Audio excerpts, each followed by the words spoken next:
Hello guys, welcome to another grand interesting video on your behavior channel. And in this today's video we are going to learn about our third process flow which is available, and that is basic processors. Okay, so what you are able to see is the model which we have created, the same model we are going to use in order to understand the default process flows which are available in Flexsim, by the help of which you can create these object functionalities using the process flow. So basically, if you see the ideally what we do is we use the fixed resources from here, so there is no need for these default process flows. But there are some conditions where we cannot use these process flows to replicate our processes similar to the processor queue source or stuffs. So that is where we need to use these process flows, default process flows we can use, modify in there, and then it is there for us to create the defined required simulation modeling logic. Okay, so basically currently what you could see is the processor which you are seeing this, there is nothing but an illusion. Okay, if you see that, basically it looks like the processor, but it's a queue. The properties of queue you can utilize, visualization you can have like a processor, and the functionality also we can have as a processor. So by using default process flows in this, we can have multiple functionalities into a single object. It is having the queue properties, it is functioning like a processor, it is visualizing like a processor. So these are the advantages of using default process flows, or the power of the process flow in Flexsim simulation model building. So let us understand in detail in this video, so stay tuned with us till end of the video to understand how we can use this default process flow of basic processors, and what are the things to be needed to be modified, what are the things which are not required, and what are the things we can use to make that function more better. So that is what we are going to learn in this today's video. So we have already released default process flows video for source and for queue. If you haven't watched our videos, you can access our videos on our YouTube channel, be aware, and you can reach us out on our website beawarechannel.com, purchase our premium subscription, and then you can enjoy the training classes, premium featured modules, training modules, 3 years files, and assessments. So do not forget to purchase our subscription available on our behavior channel to have access to premium training content related to the future technology, that is digital twin. So let us now begin about model building. So if you haven't liked the video as of, please do like our videos. Do not forget to share it with your friends, and if you haven't subscribed to our channel, what are you waiting for? Subscribe to our channel, because we are going to bring a lot of exciting stuffs. We bring Flexsim simulation training, we bring industrial engineering related conceptual videos, we will bring financial education for personal financing, we'll bring personality development required for your job trainings and for your current jobs and for your career growth.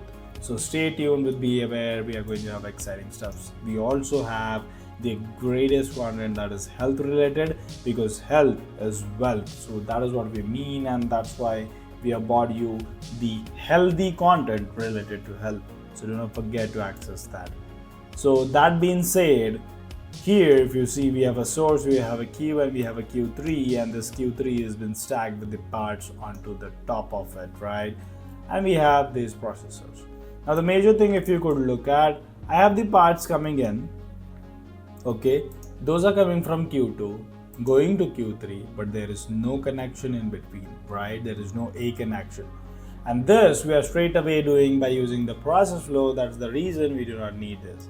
But now I have done the modifications in this default process flow, and that is why I don't see in the default process flow you cannot have this feature coming. So now let us learn from start what things have to be required. So let me delete this basic processor process flow which I have used in order to show you this, right? let us go in the process flow, open this, open basic processor. Now if you look at this basic processor tells you that you need to create a basic FR object from a library and optionally change the shape of that processor. If you want, you can change the shape of processor, or you can change the shape of this to workbench, table, whatever you want, you can change it, okay, as per your requirements. So here if you can see that there is no objects attached, right?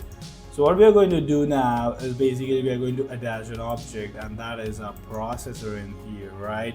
We have attached our object, that is processor. Now I will just reset this and I will just run this. I will have no parts coming in, right? Why? Because using A connections connect any number of the objects. You need to connect A connections to these, right? So similarly, the challenge, in this case is that if you do this, the parts are directly going to come by the conventional way, right? Then what I see is that what is then the effect of this thing. This process flow is then what is for you. Like there are very basic things they have given into this which you can use it. Now currently, if you see here, what I'm doing is I'm having a delay, okay, in exponential fashion on item entry. Like for processor, whenever an item enters, I am the token is labeled with item. We are assigning that. If you click on this, we have that Q box, right, which is in 3. And then the same item we are going to set the central locations, right? And then we are going to have a processing time. Then we are going to tell this to wait for exit, right? We are going to tell it for wait for exit. Release item is token.item, and then we are going to receive the next item. So this code really don't works that great. So there are some modifications required, and that's where we are there for you. So when you go in here, disable this as off. We will learn this in detail when we can use this, but currently let us focus on this process items, right?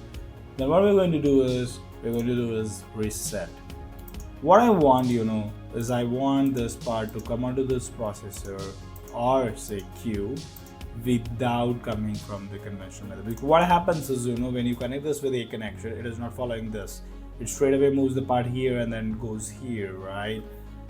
So in order to have this a perfect processor replication, what we are going to do is we are going to have a move command added into this. We are going to add this way, and what we are going to move is we are going to move something to the processor. We are going to move token.item, right?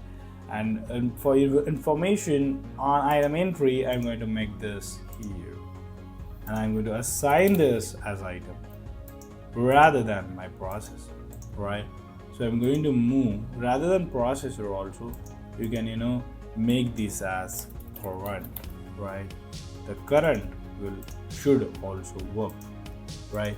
Now let us see whether it is moving out there. Like we are just resetting and running, and you see the parts are getting moved there, right?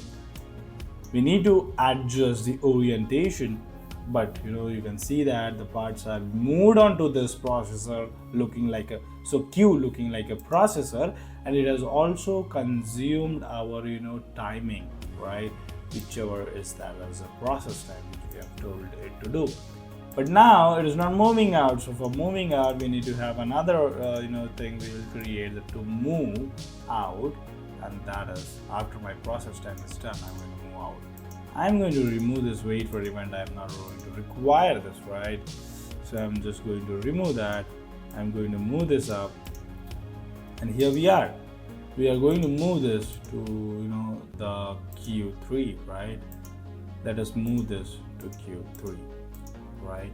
And now hopefully when I resetting this and when I run this, what I should be able to see is that my parts are moving ahead by having their process time being taken place, right? Here it is and how it works. So the advantage, another thing is the multiple, like more parts can sit in this processor square, right?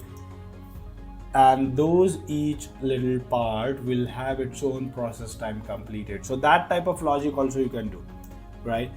Whereas in the processor, what you can do is maximum the length of the conveyor, that much only items are going to get it fitted up, and then the times are going to get applied. But here you can have the SKU size, how many, 1 2 3 3 3s are 9 parts sitting in this thing.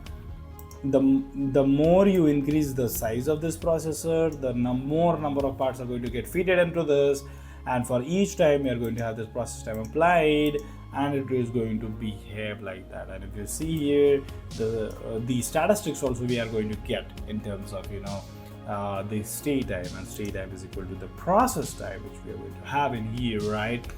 So what we have done, we have told that whenever part comes to Q2, it has to be moved to the processor, right?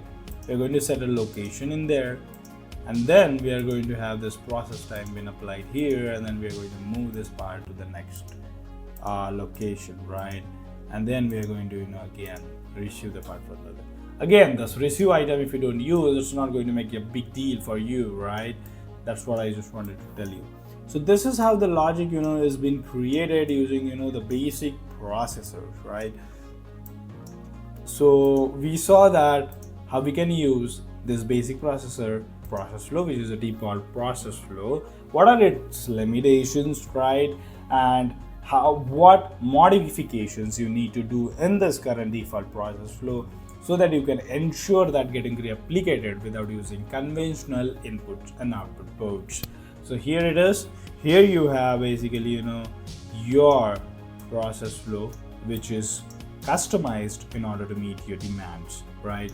So your Q, which looks like processor, now processes parts and then moves the parts from Q2 to Q3 using the process flow. So this is in our today's video we have understood too, so we have learned about the limitations, advantages, disadvantages, and the modifications required for default basic processor process flow.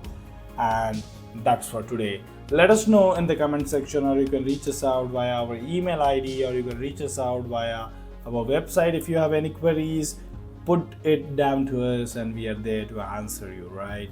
Let us meet in another video on our behavior channel, and where we will be understanding another default process flow, that is processor with operator, and what are its limitations, advantages, disadvantages, and how we can have modifications done to that. Let me know if you have any queries. I will be there to help you. So let us meet in another grand interesting video on your behavior channel.